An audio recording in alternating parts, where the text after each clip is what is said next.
because we've got time to make the liquid. So in solid view mode, we could like add in a cylinder and then line it up with this, but like, why bother? We've got the cup here.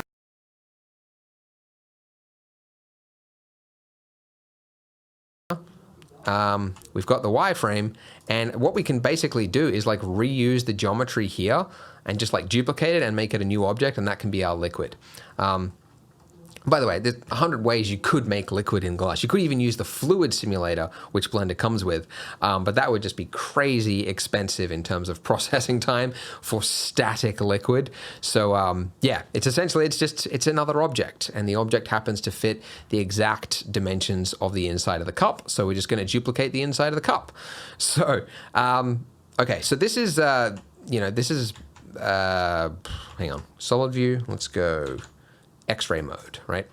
So you'll notice that there is the outside of the cup and the inside of the cup, and if you're not careful, you'll end up selecting the wrong part of it. So make sure that you are only selecting the inside. In fact, it can actually be helpful to switch to face select mode, and then just hold down Alt and then Shift, and then just select along here, selecting the inside. In fact, it can actually be helpful to switch to face select mode, and then just hold down Alt and then Shift, and then just select along here like this. And you should be able to get pretty well just the inside of the cup. And actually, I'm just going to switch to vertice mode just for this last bit, and I'm going to hit C, which I'm just like this. And you should be able to get pretty well just the inside of the cup. And actually, I'm just going to switch to vertice mode just for this last bit, and I'm going to hit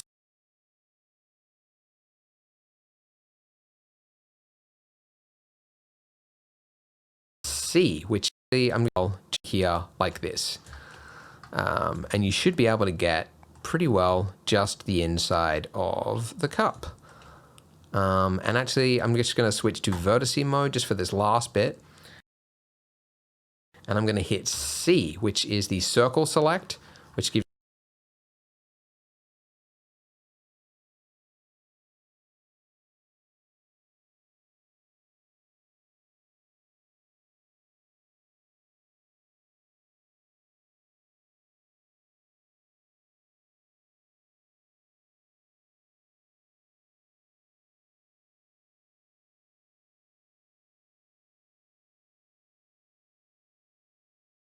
you like this, kind of like this brush, and then I can just select the bottom row of vertices there.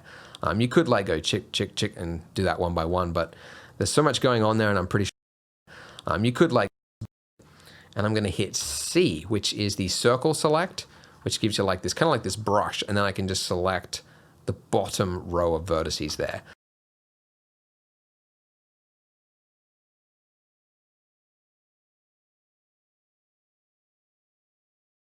You could like go chick, chick,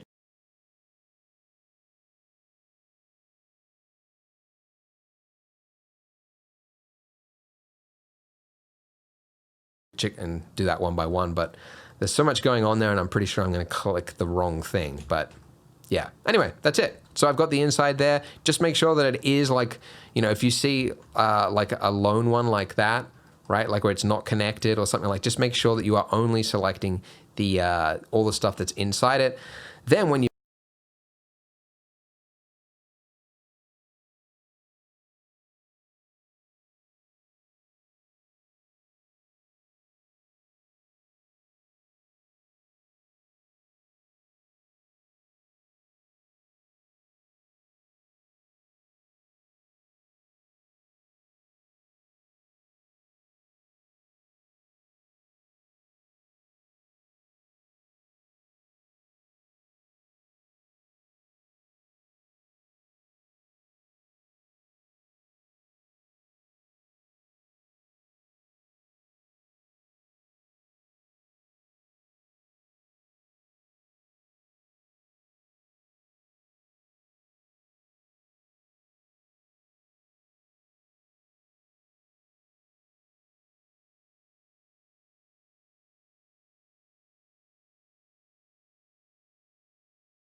You've got that, you're going to hit only selecting the inside there. Kind of like this brush, and then I can just select the bottom row of vertices there. You could like go chick, and do that one by one, but there's so much going on there, and I'm pretty sure I'm going to click the wrong thing. But yeah, anyway, that's it. So I've got the inside there. Just make sure that it is like, you know, if you see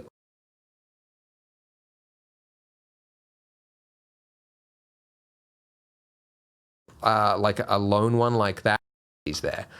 It's kind of like this brush, and then I can just select the bottom row of vertices there.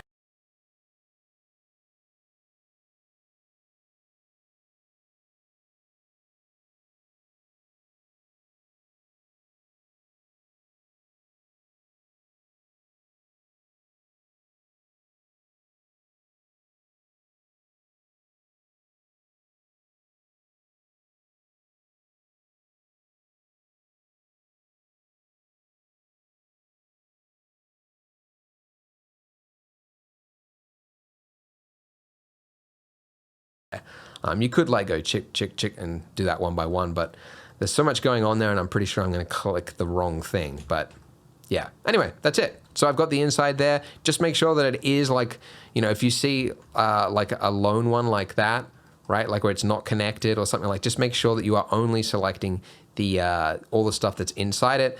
Then when you've got that, you're going to hit Shift D, which is to duplicate. Now it's connected to my cursor, so I just want to cancel that movement by right-clicking or hitting escape, and that will just bring it back to where it's duplicated from. Then you're going to hit P straight after that to separate it via selection to its own separate object. So now if I exit edit mode, you should see that we've got the cup, and then we've also got another object right in there. So they're like overlapping right now, and they're kind of like hard to click on each other. So if you go to your collections, sorry, your outline over here underneath circle, I guess we should probably start renaming some of these. I've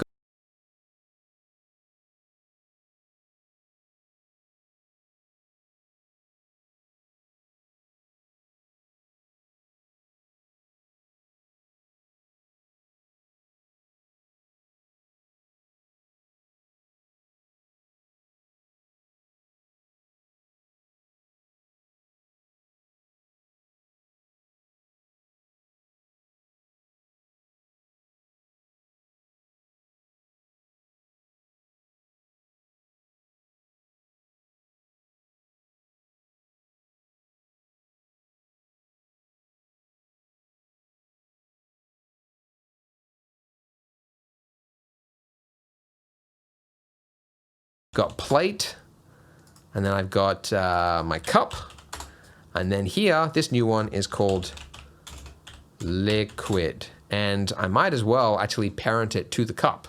So I'm just going to Shift Select on the cup, Control P, Object, Keep Transform, and then now when I move the cup, I might as well actually parent it to the cup. So I'm just going to Shift Select on the cup, Control P, Object, Keep Transform, and I'm going to Shift Select on the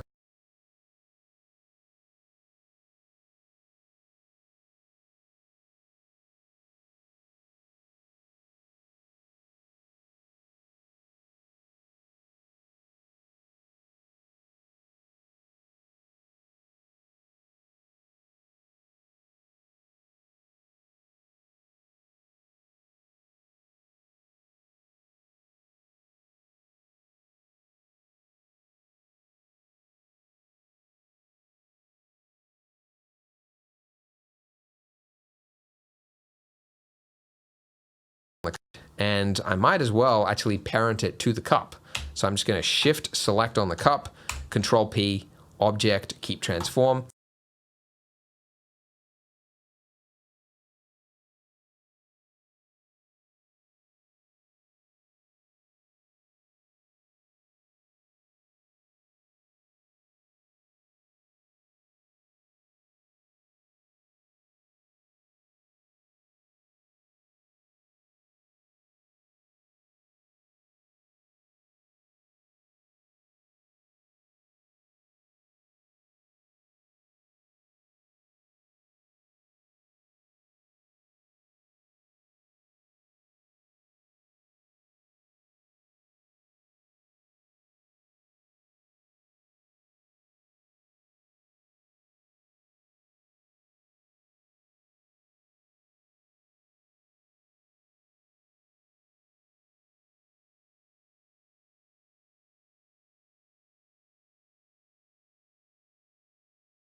liquid will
object needs, I don't know.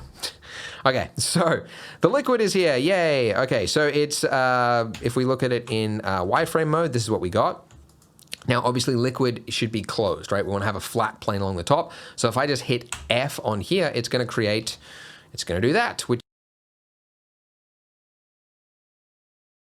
plane along the top. So if I just hit F on here, it's going to do that, which is, you remember what we happened with the cup at the start, right? It's going to do that.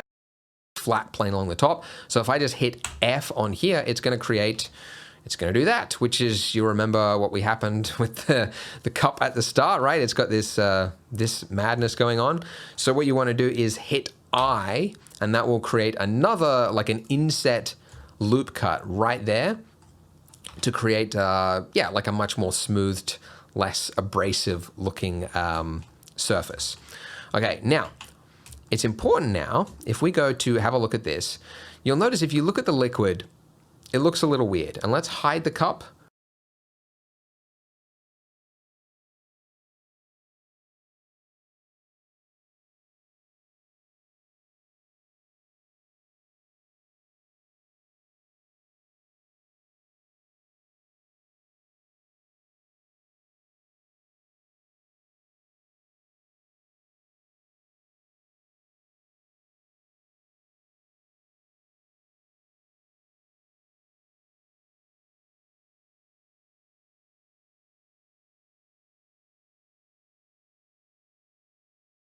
And let's hide the plate just so that we can focus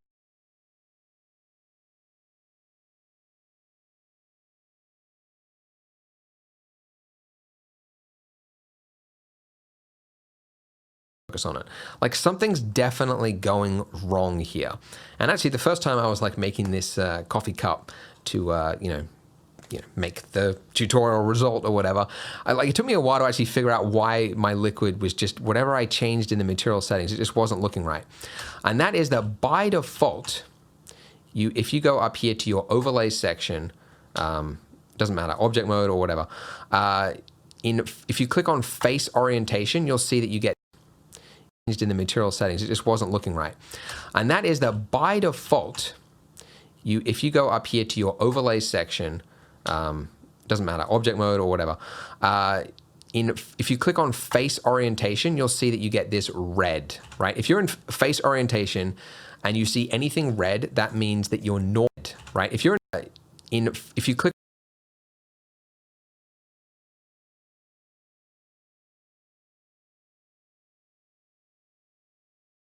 on face orientation, you'll see that you get this red, right? If you're in face orientation and you see anything red,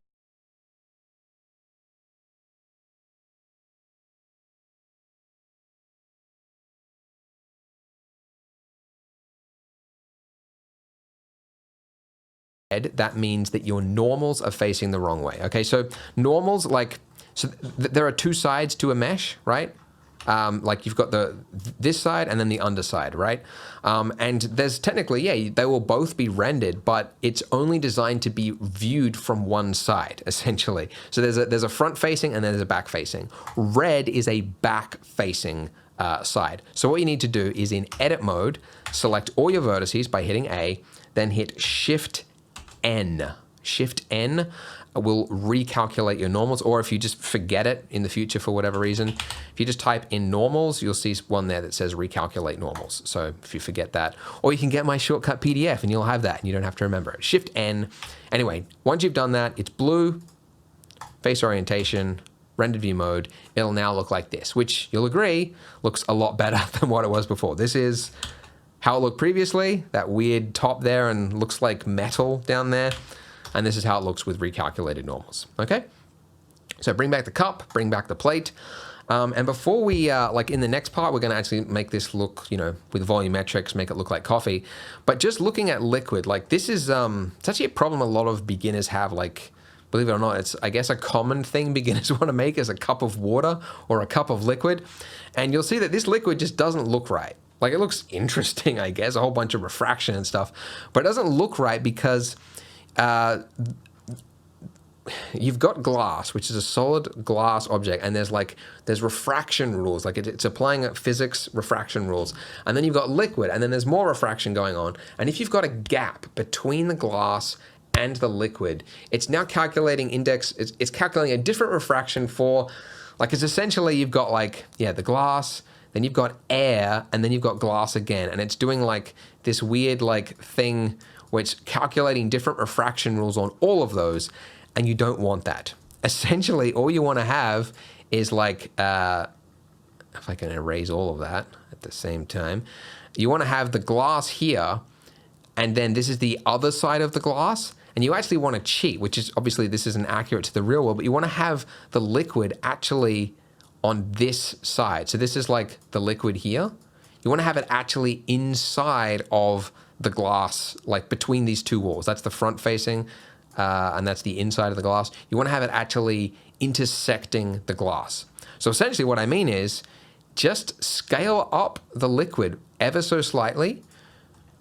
It's easier if you look at it in, say, let me hide that annotation there. In wireframe mode, no. We're gonna do wireframe mode. We'll do solid view mode, X-ray mode. What I mean is just scale up the liquid ever so slightly. It's easier if you look at it in, say, let me hide that annotation there. In wireframe mode, no.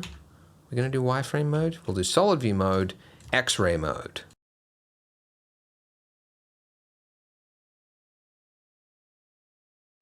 Okay, and then, yeah, you essentially just want to have it like this, right? So that's the liquid, that's the glass, and you can see it's between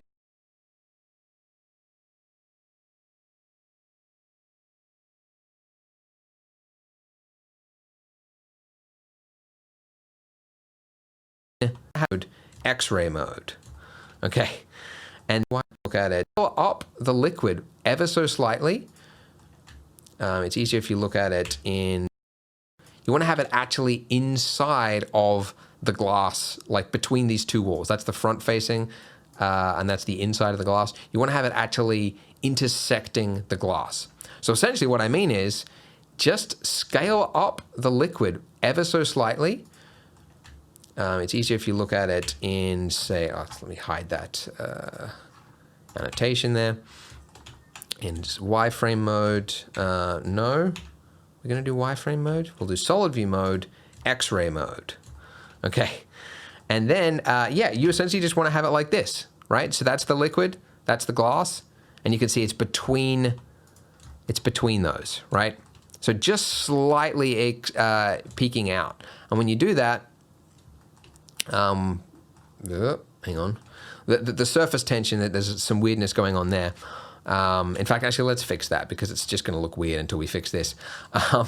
So the surface tension, the reason that you're getting like, yeah, it's like really rounded, we need to have another loop.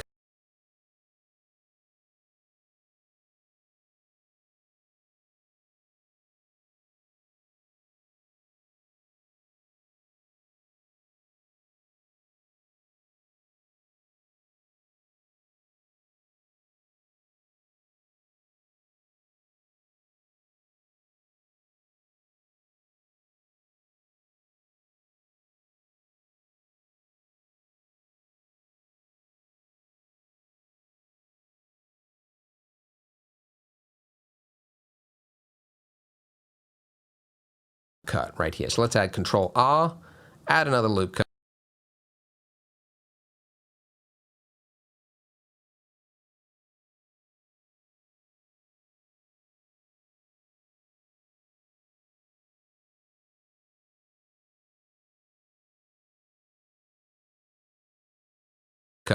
Fix this.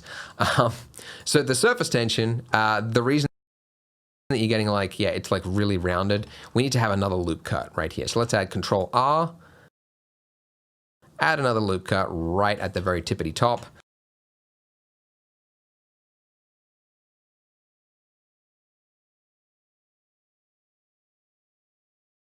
And now let's give that a render, and you should see this. Like that. There's a little bit of, if I hide the plane, then you can't see anything. Okay, just ignore this reflection that's going along the top there, but you can see the liquid now actually appears like liquid does, you know, in a glass. It's like, it looks like the liquid is hugging the actual, like the wall of that outer part of the glass there. And that's exactly how you want it to look. You want it to, yeah, be intersecting it ever so slightly. I don't know, I guess there's physics laws on, and I'm sure we're cheating it by having it intersecting, but that's how you always create liquid. That's a better view. There we go. Okay, now, there's one other thing we're going to do before we jump to the next part of the series, and that is I just want to show you surface tension. Okay, if I just pull up here a reference photo of, whoa, everything's happening. Right here. It's kind of hard to see it from actually tension onto the edges like that. Anytime you've got liquid in a glass, it's going to be doing that effect right there. So what I'm going to do is in solid view mode here, go into edit mode, and then with this big flat plane at the top here, and let's go toggle X-ray mode. No, we need that. I'm just going to drag it down like that.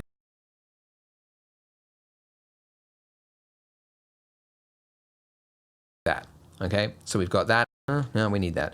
I'm just going to drag it down like that. Okay, so we've got that, and then I'm going to do another inset just to sharpen that a little bit. And then I want to make sure, so you can actually see here, I'm looking inside the glass right now. That curve is actually going too far in. So what I'm going to do is see, just to sharpen that a little bit.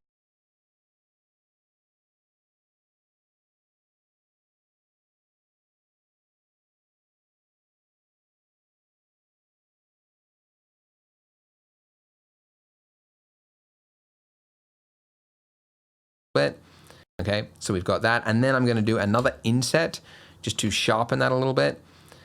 And then I want to make sure, so you can actually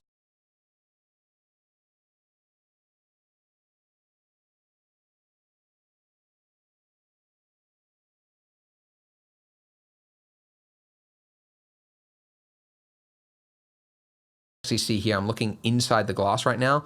That curve is actually going too far in. So what I'm going to do is just select this, and then I'm just going to, and that one there as well. That edge loop, yep. I'm just going to scale this in. You can actually see there's like a little faint line where it's intersecting.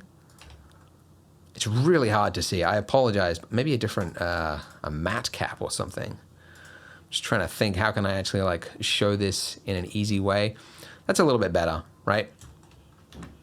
But then you can't see the wireframe. I guess there's a way to make the wireframe appear on top of it, but right now it's very annoying that the wireframe just like keeps disappearing without X-ray mode, but then you can't see the surface very well. Yeah, anyway, scale this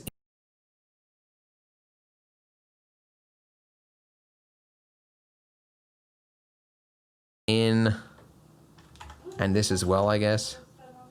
Okay, there's people coming and going in this office. So as much recording, I don't want to be that guy. So anyway, there you go. Okay, so there we go. You should have just a little bit of surface tension, right? In fact, you know what? I could probably do it even more. Just up that a little bit.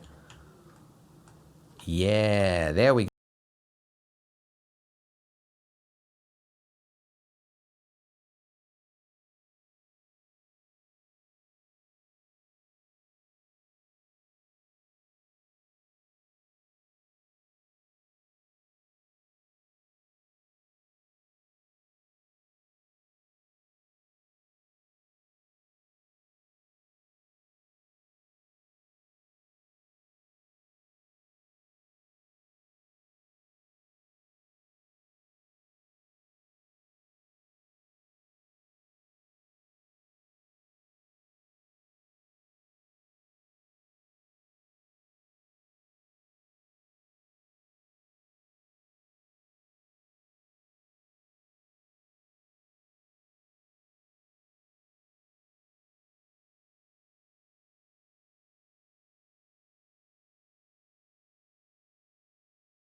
you go. So it's like you're getting this little ramp that goes all the way around it, right? So that's basically that little ramp there. Whoop, up the top. Okay, so now in rendered view mode, it'll look like this. Ta-da! Which, you know, it's not a huge change, but it's little details like this that matter. So anyways, give this a quick render. And there we go. A glass of water in a fancy coffee cup. Yeah, anyways, so go ahead and join me in the next part, and we'll actually make this look like coffee with like tinted, yeah, actually look like real coffee. So see you in the next video. Make a donut. Project the picture of the donut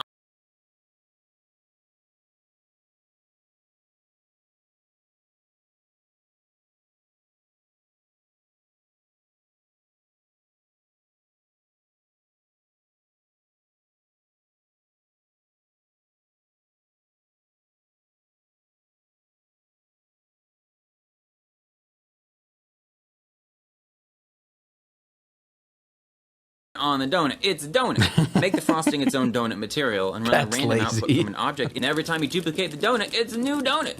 Turn the donuts into a collection called donuts. 50,000 donuts. Realize that nothing will ever be as perfect as the worlds we create in our imagination. Import the tutorial on a plane. You just made a tutorial in Blender. Create some sort of corridor digitally. It's a museum. It's very popular until some guru walked in and drew prices all over everything. Sir, this is a museum. This is for the public, for posterity. Please, you have to leave now. Take a picture of a donut. Oh, this is weird. This is becoming a thing. But that's hilarious. Check out Ian's channel, guys, if you haven't already. He does lazy tutorials, these 60-second things, and they're amazing. So links in the description if you haven't checked it out already. I'm sure you have. But he also directed a little film. Not many of you know this, but he directed a little film called Tears of Steel, which was a little something that the, I don't know, Blender Institute did a little while back. But he knows what he's doing, so he's hilarious, and go subscribe to his channel. This tutorial series is brought to you by Polygon. Make better renders faster. Welcome back. In this video, we're going to turn this water into coffee. So first of all, let's, you know, if we were to change this liquid here, we'd also be changing the same material for the plate and the glass because they're all sharing the exact same material here. So with the liquid selected, give it a new material by hitting that little.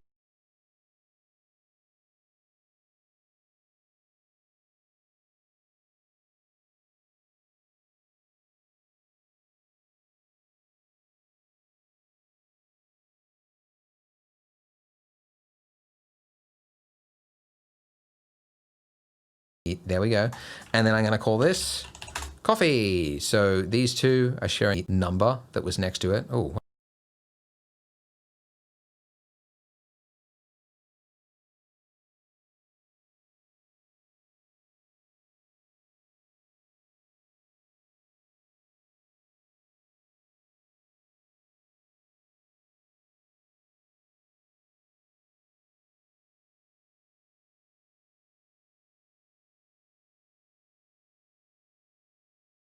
What happened there?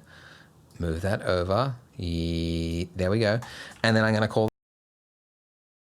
this coffee.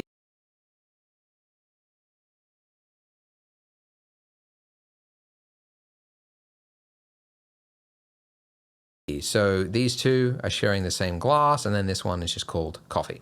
Okay, now you would think that the way to change the are sharing the same glass, and then this one is just called coffee. Okay.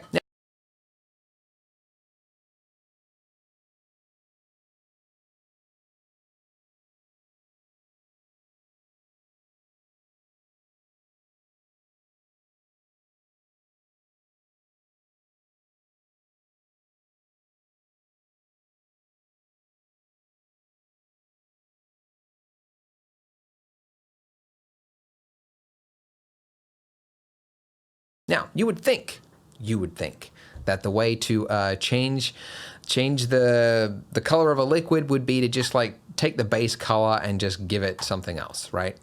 And it works. Or does it? It does work, but you'll notice that, you know, it doesn't look that realistic, right? Something's not quite right about it. It almost looks like, you know, it's made of like really, really diluted light cordial. I don't know if that's an Australian thing, cordial. But, you know, like, I don't know, the juice that's like really concentrated and then you add water to it. You give it to kids. It's just full of sugar. It looks like that, right? There's no... it looks too light. And the reason that it looks too light is that what this is doing is it's not behaving like real liquid does. If you've ever stood in a lake or gone swimming in a lake, you'll probably notice that like you can see your hands in the water, but then as they go through the water, they eventually disappear into darkness. And that is because there is particles in the water, and the more depth your hand goes through the water, so many particles that it basically, all the light is removed and you can no longer see your hands. Well, it's the exact same thing that's happening with liquid, right? What this is doing, this base color, all it's doing is it's basically changing the color of the surface of the material, which isn't even possible for glass. Like you can't just change the color. Like it'd be almost like if the glass was painted with like a translucent paint. That's what this is doing right now. What you want is you want that depth, okay? So the way you do it is not to change this color at all, okay? We're gonna leave that at pure white. What we need to do is down here, underneath volume, we're gonna add some volume to it. Okay, so volume is that, it's that depth. It's adding little tiny invisible particles to the inside of your object so that it will, it'll go through. Things will disappear as it goes through. Anyway, so underneath volume, click that little thing that says none, and you get all the different shading types here. There's only two that'll actually work in the volume slot, so I don't know why it's showing all this. The only two is volume, unless I'm mistaken. Oh, I guess also principled volume. Volume absorption and volume scatter. Scatter is used for things like clouds where like light just sort of like passes through it and like bounces through it and it kind of just retains its brightness. Absorption is where things like get darker as light goes through it. So that is the one that we want. By the way, this material section here, you'll remember like when we were doing the donut, if you went to the shading tab and we zoomed out here, you still have the nodes here, right? So this is actually what you've just created, like through doing this in the panel, right? Where did all that stuff go? By doing it through the panel, it just added in these nodes here. So you've got your principled shader, which is like the appearance of the liquid, and then this one here is being plugged into a new part of the material separate to everything else called volume, okay? But you know, we don't actually need all this complexity in the nodes. We're just fine with what we've got here. Okay, now when you add this volume absorption, nothing's really changed because the density of 1 is really, really low. If you were to increase this, you would see, you start to get the kind of the look of like when your hand is in a lake, right? The higher you set this to, you'll see that eventually we can't really see the bottom of the glass. In fact, let me just go from camera view. Let me move the camera up just slightly. I'm just gonna look down. You don't have to copy this, by the way. I'm just doing this so that I can Control B. If you hold down Control B and drag over it when you're in camera mode, that will add a, basically like a window, like a small little window so that you can render a lot faster than if it was like full screen. Anyway, I'm just doing that so that I can show you this depth of this liquid here, okay? So this is what it looked like with nothing there. So you're seeing like straight through right to the bottom of the glass. And then the higher you set that to, the darker it becomes, like so. Okay, now, looking at this, we want this to obviously look like coffee, okay? So looking at a real photo of coffee, I'm actually got a reference photo here that I'm gonna load up just to show you. If I can find it.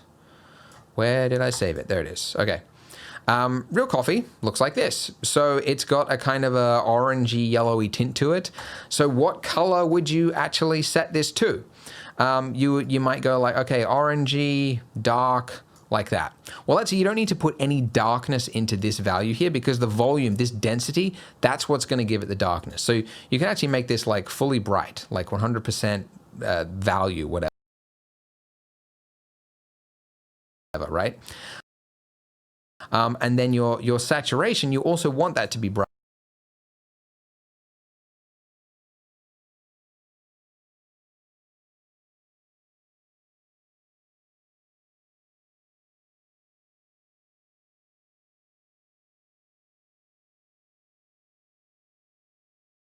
to be bright as well.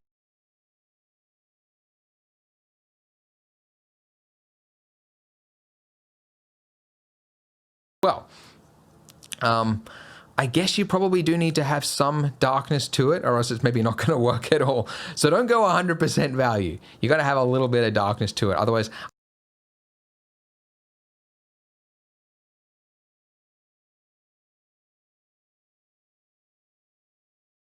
maybe that's a bug, but like the density just won't work without it. So anyway, then yeah, you don't actually want to give it the orange color either. You want to give it just the tip of, you can see the very tip of that. It's like a lightish yellow color.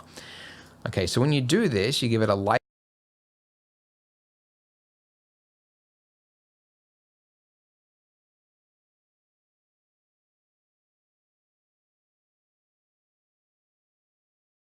Lightish yellow color. The density is what's going to actually make it multiply and become this hue from, you know, light yellow to orange and then to darkness, because that's basically the way the light's working. Is it's going to yellow, and then the yellow light is then reflecting into other particles, which is also yellow, and then it's making it more yellow until it becomes orange and then red and then finally to pure darkness. So giving it yellow and then just increasing the density until it starts to look like coffee.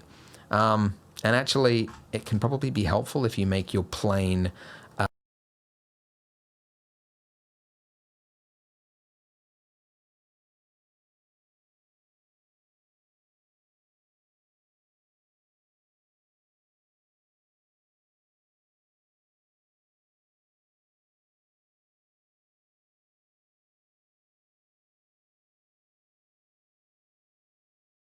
white, because that can actually help you to see the color. Yeah, that's pretty good. So that is the one. That's the value that I'm going to go with. So all that was to essentially say, like, keep this the same, the principled thing. All that was to essentially. So that is the one. See the color. If you make until it starts to look like coffee. And actually, it can probably be helpful if you make your plain white, because that can actually help you to see the color. Yeah, that's pretty white. And actually, it can probably be helpful if you make your plain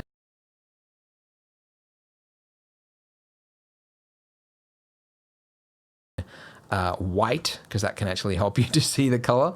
Yeah, that's pretty good. So that is the one.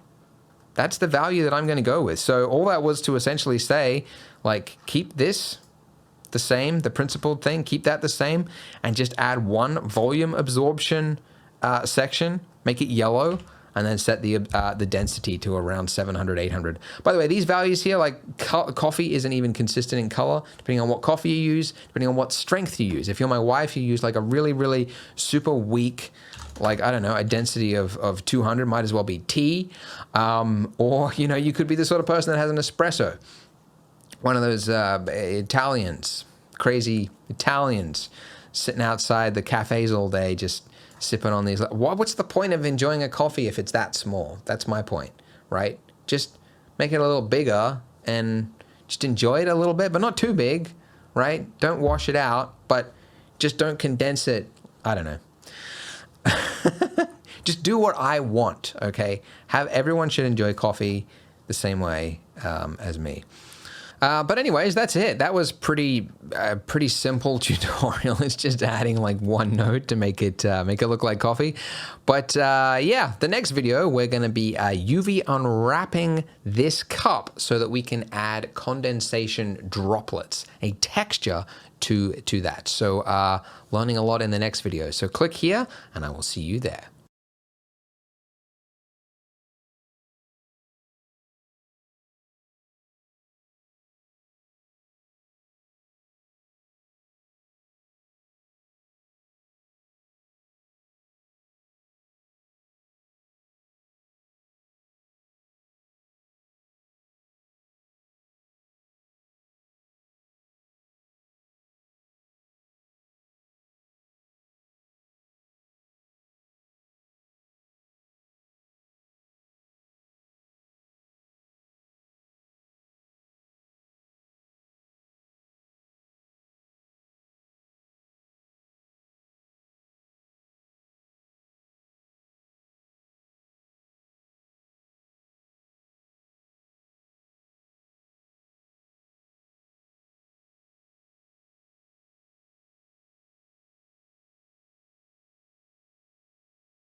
This tutorial uses some textures from our sister company, Polygon. Sign up for a free account by clicking the link in the description. It's the final part of level 3. Level 3. I don't know. I just wanted to start with the cringiest intro ever, and that's what I came up with. So we're going to be adding condensation, a texture to our cup here. And to do that, we have to do UV unwrapping. And that's really the whole reason why we even got this step in here. Condensation isn't that necessary for something like this, but it's an excuse to learn about UV unwrapping, okay? So UV unwrapping, you'll remember we talked about it briefly when we had the donut and we were gonna paint it, and I explained it's like a chocolate that's been wrapped up. But then I showed you that we were kind of lucky because the donut came pre-UV unwrapped, so we didn't really have to do anything. The cup, no such luck. So we've modeled it ourselves, which means we have to do the UV unwrapping. Okay, so to explain this, it is probably best if we just quickly, I'll do this quickly, explain it on something a little simpler than a cup, okay? The way I like to think of UV unwrapping, and it's helped me whenever I'm going about creating something, is imagining that this object is made out of paper, and I want to flatten that paper and I want to put it flat onto a surface. And in order to do that, I've got a pair of scissors with me, and I have to choose where am I gonna cut in order to lay it flat, okay? And this is very helpful for me because I remember as a kid, I made like a paper dice. We should just call them dice. Die sounds ridiculous even if it's a single one. Dice. I made a single dice, and it was made of paper, and I had to do this, and it's just like burned in my mind, right? So imagine this is made of paper. I want to lay it flat. Where do I put those cuts? Okay, so there is a UV editing tab, which is what we're going to be using to UV unwrap something, and by default it's come already UV unwrapped because it's a cube. So let me just cheat, reset it, because we're gonna do it ourselves. Okay, so in order to put these cuts in, right, I'm gonna use edge select mode. Don't follow along with this, right? This is just for like demonstration purposes. You can sit back and relax and enjoy a donut if you happen to have one laying around. Anyway, so where would I put a cut? Let's put 3 cuts in the top here. Okay, so I'm going to hit Control E, and this is how you would add in a cut, by the way. Control E for E, elephant. We'll go with elephant. Mark seam, that's the one you select. Now those there are outlined as red, and that means those are going to be cut. Then I would hit U, select everything, hit U, and then unwrap. Okay, now this is the result that I've got. Now you can see like something's going on, but it's probably not right. And there's these weird bits that are all sort of squished together. This is part of our UV unwrapping, which has come out perfectly. That's a square, that's a square, right? So that part has been done correct. The rest of it not so, because it's all squished in together. It doesn't know what to do. So let's try putting in another cut and another cut. I'll put 2 cuts in here. I'll hit Control E, mark seam, U, unwrap. Haha, looking a little closer, right? Like it's almost flattened out. It's almost flattened out on the table, but there's still not enough cuts. You can see that this part here and this part here need to have a seam as well, right? So that's that line there and this line here. So now that I've done that, Control E, mark seam, unwrap, and there we go. Okay, so that's how you do it. You put 1, 2, 3, 4, 5, 6, 7. Is it 8? 7? It's 7 cuts. 7 cuts in order to outline this six-sided cube here, right? So that's a very simple object, and I hope that didn't confuse you at all, but I wanted to demonstrate it on something a little simpler. So now we have our cup. Where on earth do we put these cuts? So imagine it's made of paper. If you want to lay it out flat, how on earth are you going to possibly do this? Well, you got to put some cuts in there, right? So the first thing is like, lengthways, like just cut it like in half and like rip it apart, right? So let's put a cut right here, okay? Doesn't really matter. I mean, you could put it like anywhere, but where you put a cut, we'll get to this later with texturing, but you sometimes see a little visible seam. So it helps if you can put it next to something else that's going to hide it. So I'm putting it next to this handle. But anyway, so by the way, I'm holding down Alt and I'm left clicking on that, and I'm in edge select mode, which, by the way, if you want a hotkey for like switching between vertice, edge, or face, it's 1, 2, and 3 on your keyboard. You can get my shortcut PDF. Somebody should make a compilation video of every time I've referred people to my shortcut PDF. I want a supercut version of that. But anyways, okay, so I've selected that. Control E, mark seam, okay? By the way, selecting everything, you can see part of it is UV unwrapped, but that's because it was originally a cylinder. But this is almost certainly completely wrong now that we've done all this modeling. So now I'm gonna hit U, then select unwrap. Haha, so we have something. It's trying to stretch it out. It's doing a weird sort of job, but yeah, okay? Alt, and I'm often like cup here, right? So that's a very simple object, and I hope that that didn't confuse you at all, but I wanted to demonstrate it on something a little simpler.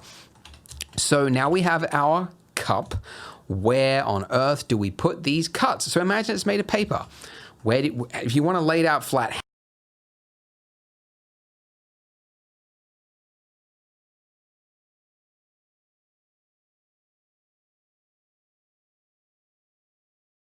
how on earth are you going to possibly do this? Well, you got to put some cuts in there, right? So the first thing is like, lengthways, like just cut it like in half and like rip it apart, right? So let's put a cut right here, okay?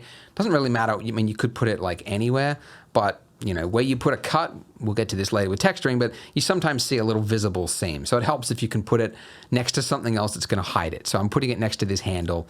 But anyway, so by the way, I'm holding down Alt and I'm left clicking on that, and I'm in edge select mode, which, by the way, if you want a hotkey for like switching between vertice, edge, or face, it's 1, 2, and 3 on your keyboard. You can get my shortcut PDF.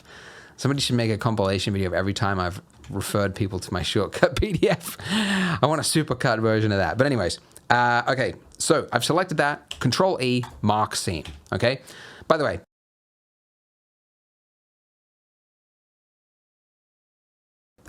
selecting everything, you can see part of it is UV unwrapped, but that was because supercut version of that. But anyways, okay, so I've selected that. Control E, mark seam, okay?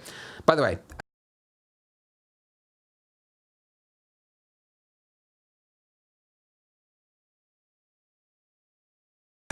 selecting everything, you can see part of it is UV unwrapped, but that's because it was originally a cylinder. But this is almost certainly completely wrong now that we've done all this modeling. So now I'm going to hit U, then select unwrap. Haha, so we have something. It's trying to stretch it out. It's doing a weird sort of job, but yeah, it's coming along okay.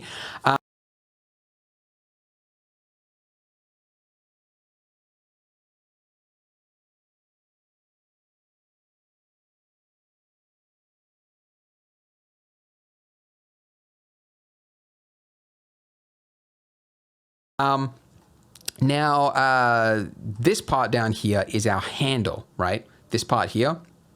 And that looks really, really wrong. Now, there's nothing that says the UV, these are called UV islands. There's nothing that says it has to be one single piece. The cube, we did it in one piece, but it could be as many pieces as you want.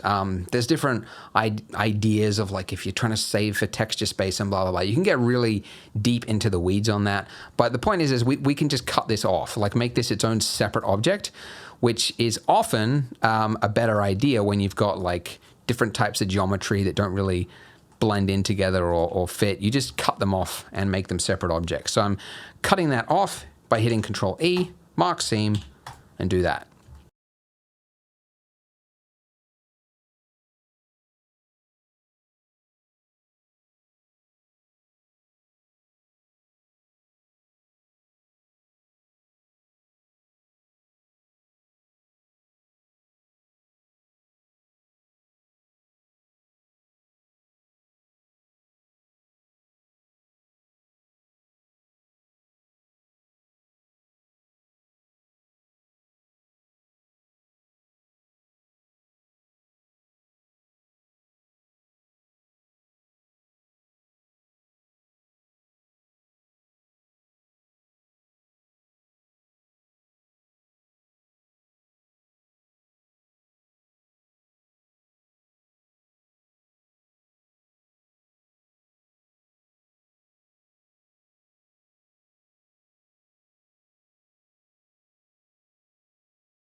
Okay, so this is our handle here. Now, our handle doesn't need to be UV unwrapped because, I mean, there's not going to be any condensation in it. But if we were, we could put a seam right here. So I could just put a seam right down the middle there. You unwrap, and now you can see this is our handle, right? So you can see how it's starting to like peel it and flatten it out so it looks recognizable, right?